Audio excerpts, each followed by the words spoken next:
Good evening. So, today, I've got a little Marcus Aurelius for you. I was reading this book, and it left an impression on me. One of the parts of this book left an impression on me, and I wanted to share it. This made an impact on me because I feel like I discovered this on my own.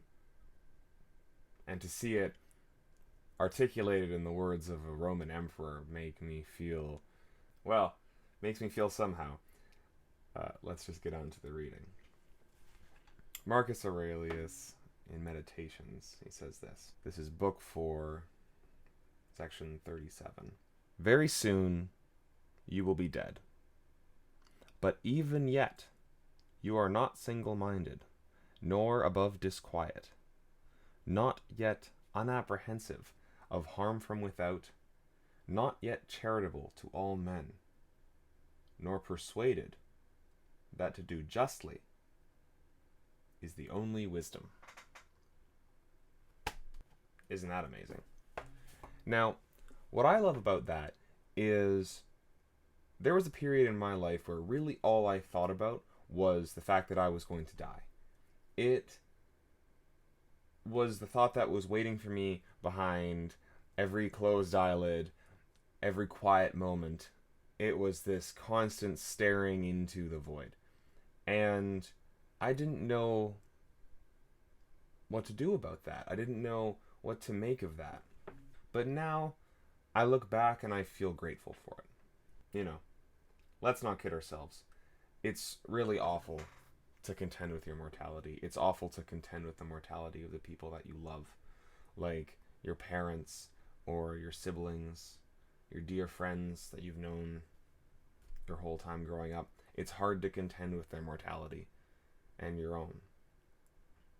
It's one of the characteristics of growing up, is you realize that you're going to die and that everybody else is going to die,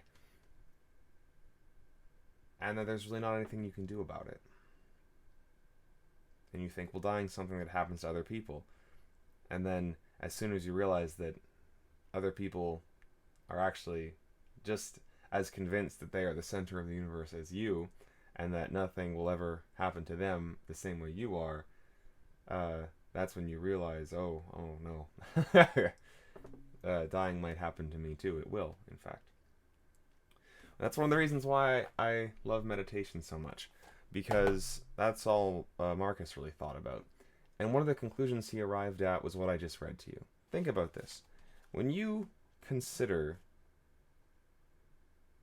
your death, what should be the rational outcome of that? Right? A lot of people take it as confirmation that life is meaningless, that there's no point, nothing they do matters, so they might as well be as hedonistic as possible. Take what you can before life snatches it away, that kind of thing. But this Roman emperor, who led a miserable fucking life, this is what he thought about that. It was that this thought should make you single-minded. That this thought should make it so that you are impervious to unrest and discontent. That you're not apprehensive or nervous. Things don't run afoul of you. It should make you charitable, and it should make you love justice. Now that's an unbelievable thought to me, because it seems a lot easier just to think that life has no meaning. But that's what I arrived at too. When you remember that the people that you care about are going to die, and they might die very soon, and you don't know about that. Your parents might die very soon, and you don't know about that. Suddenly, what you do starts to matter. What I did, at least, when I started to realize these things, I realized that what I did mattered, and that the people in my life, how I treated them every day, mattered, and that I didn't have the time in my life for things that didn't matter, because there were so many things that did matter.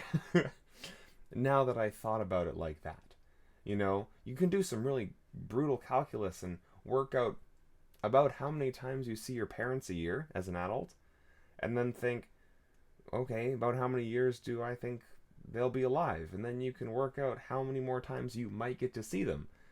And that's a really hard thought. But it also makes me want to go home and spend more time with my parents. It makes me want to figure out how to work out the problems that I've had with them over the years, and to find a way to live contentedly and peacefully and happily with them, and to get the things done that we need to get done, and not to waste it or squander our time. Same with myself. Sometimes it's hard to motivate myself to do school. But when I think about that, the thing that I'm doing with this precious little time I've been given before I die to do something good in the world, if I'm spending it at school, I better be spending it. I better really be putting something good into my schoolwork, or I shouldn't be doing it at all. Squandering your time with meaninglessness can be very easy.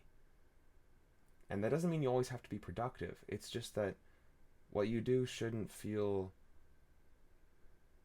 dead, because that's coming too quickly already. So I like meditations, and I like reflecting on my own death because it purifies me and it gives me an aim again when I start to feel like I've swayed. I think it's one of those things that a lot of people don't think about enough. And I think if people thought about it more, the world would be a better place. But that's just what I think. Let me know what you think.